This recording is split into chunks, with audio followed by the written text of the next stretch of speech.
নতুন যাত্রাকে ঠেকিয়ে দেওয়ার জন্য দেশি বিদেশি আওয়ামী ফ্যাসিবাদী শক্তির যে সমস্ত অপশক্তি, তাদের অনেক প্রেতাত্মা এখন নতুন প্রশাসনের রাষ্ট্রের রন্ধে রন্ধে তারা ঘাপটি মেরে বসে আছে। এই বিপ্লবকে নষ্ট করার জন্য নতুন নতুন অস্থিরতা তারা তৈরি করার চেষ্টা করছে। গত 5ই আগস্টের ছাত্র জনতার যে গণ অভ্যুত্থান, আল্লাহ তারা আমাদের বিপ্লবী ছাত্র জনতার দীর্ঘ রক্তক্ষয়ী সংগ্রামের মাধ্যমে সফল করেছেন।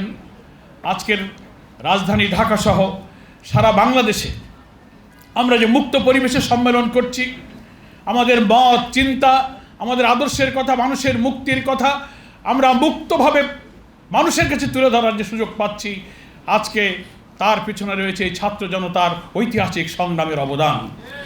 এই শহীদের রক্তের উপরে দাঁড়িয়ে আমরা আজকে যে বিজয়, আজকে যে আনন্দ, আজকে যে মুক্তির গান, যে জয়ধ্বনি মানুষের কানে কানে পৌঁছে দিচ্ছি, এর ঐতিহাসিক গর্বের অংশীদার হচ্ছে এই হাজার ছাত্র জনতার শাহাদাত এবং রক্ত। এখনো বাংলাদেশের রাজধানী ঢাকা সহ সারা দেশের বিভিন্ন হাসপাতালে হাজার হাজার ছাত্র জনতা আহত, রক্তাক্ত, ক্ষত বিক্ষত, পঙ্গু, চোখ নেই, হাত নেই, পা নেই, তারা চিৎকার করছে, কাতরাচ্ছে। আজকের এই সম্মেলনে আমি মহান আল্লাহ তাআলার দরবারে যারা জীবন দিয়েছেন তাদের শাহাদাতের জন্য আমরা যেমন কামনা করছি, আর ওই আহত, ক্ষত বিক্ষত, অসুস্থ সংগ্রামী জনতার সুস্থতার জন্য মহান আল্লাহর কাছে আমরা তৌফিক কামনা করছি। মহান আল্লাহ তাদেরকে সুস্থতা দান করুন।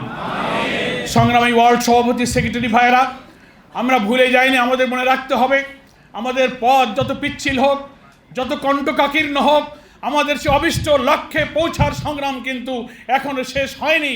আমাদের মঞ্জিল কিন্তু আরো অনেক দূরে। তবে মহান আল্লাহর শুকরিয়া যে 5ই আগস্টের এই ছাত্র জনতার গণ অভ্যুত্থান আমাদের এই মঞ্জিলে পৌঁছার পথে একটি নতুন ডাইমেনশন, নতুন মাত্রা আমাদের সামনে হাজির করে দিয়েছে। আমাদের সামনে অনেক চ্যালেঞ্জ আছে। নতুন বিপ্লবের পরে এই নতুন যাত্রাকে ঠেকিয়ে দেওয়ার জন্য দেশি বিদেশি আওয়ামী ফ্যাসিবাদী শক্তির যে সমস্ত অপশক্তি, তাদের অনেক প্রেতাত্মা এখন নতুন প্রশাসনের রাষ্ট্রের রন্ধে রন্ধে তারা ঘাপটি মেরে বসে আছে। এই বিপ্লবকে নষ্ট করার জন্য নতুন নতুন অস্থিরতা তারা তৈরি করার চেষ্টা করছে। আমরা নতুন অন্তর্বর্তীকালীন সরকারের প্রধান উপদেষ্টাকে কথা দিয়েছি, একটি অবাধ নিরপেক্ষ নির্বাচনের মাধ্যমে নির্বাচিত জনপ্রতিনিধির কাছে ক্ষমতা হস্তান্তরের জন্য আমরা একটা যৌক্তিক সময় পর্যন্ত অপেক্ষা করতে রাজি আছি। কিন্তু আমরা দেখতে পাচ্ছি দুঃখের সাথে 1 মাস অতিবাহিত হওয়ার পরেও যে আওয়ামী ফ্যাসিবাদী শক্তি যার প্রেতাত্মা প্রশাসনের রন্ধে রন্ধে থেকে হাজার হাজার ছাত্র জনতার বুকে গুলি চালিয়েছে, খুন করেছে, লাশ বানিয়ে আগুন দিয়ে পুড়িয়ে দিয়েছে, তার প্রেতাত্মারা এখনো রন্ধে রন্ধে কিন্তু প্রশাসনে আছে। আজকে সচিবালয় থেকে শুরু করে থানা, পুলিশ, ডিসি, ইউনো এবং জনগণের বিভিন্ন প্রশাসনের কি পয়েন্টে উল্লেখযোগ্য জায়গায় তারা কিন্তু ঘাপটি মেরে বসে আছে। এরা কিন্তু বর্তমান অন্তর্বর্তীকালীন সরকারের যাত্রাকে ঠেকিয়ে দেওয়ার পায় তারা করছে।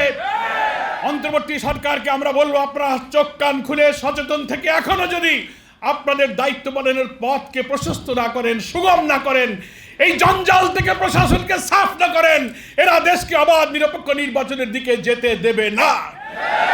এই বিপ্লব ব্যর্থ হলে আমাদের শহীদদের আত্মা কষ্ট পাবে। বাংলাদেশে 18 কোটি মানুষ আবার একটি রক্তাক্ত সংগ্রামের জন্য প্রস্তুত হবে। আমরা চাই না বাংলাদেশের সামনে সেই নতুন করে আরেকটা কালো দিন তৈরি হোক। জাতিকে সাবধান থাকতে হবে, সতর্ক থাকতে হবে।